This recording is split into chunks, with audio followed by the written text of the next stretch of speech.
புதுக்கோட்டை திரு இருதய ஆண்டவர் ஆலயத்தில் குருத்தோலை ஞாயிறு பவனியில் 1000க்கும் மேற்பட்ட கிறிஸ்தவர்கள் பங்கேற்றனர். கிறிஸ்தவர்களின் தவக்காலம் தொடங்கி 5 வாரங்கள் முடிந்த நிலையில் 6வது ஞாயிற்றுக்கிழமையான இன்று குருத்தோலை ஞாயிறு வழிபாடு கடைபிடிக்கப்பட்டது. இந்நாளில் கிறிஸ்தவ மக்கள் குருத்தோலைகளை கையில் ஏந்தி பவனியாக சென்று தேவாலயங்களில் வழிபடுவது வழக்கம்.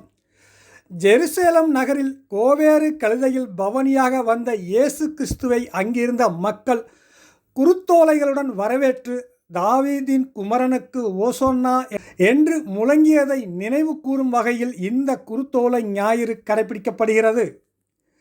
அந்நாளை நினைவு கூறும் வகையில் புதுக்கோட்டை மார்த்தாண்டபுரத்தில் உள்ள திரு இருதய ஆண்டவர் ஆலயத்தில் குருத்தோலை ஞாயிறு கடைபிடிக்கப்பட்டது.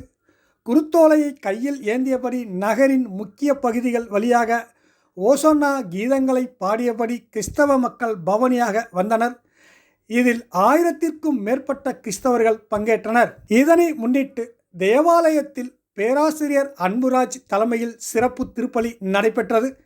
மேலும் திரு இருதய ஆண்டவர் ஆலய பங்குத்தந்தை சவரிநாயகம், பங்கு தந்தையர்கள், பங்கு மன்ற பொறுப்பாளர்கள், அன்பிய பொறுப்பாளர்கள், கிறிஸ்தவ நல்லிணக்க பொறுப்பாளர்கள், அருட்சகோதரிகள், பங்கு பேரவையினர், அன்பியங்கள், பங்கு இறைமக்கள் ஆகியோர் கலந்து கொண்டனர்.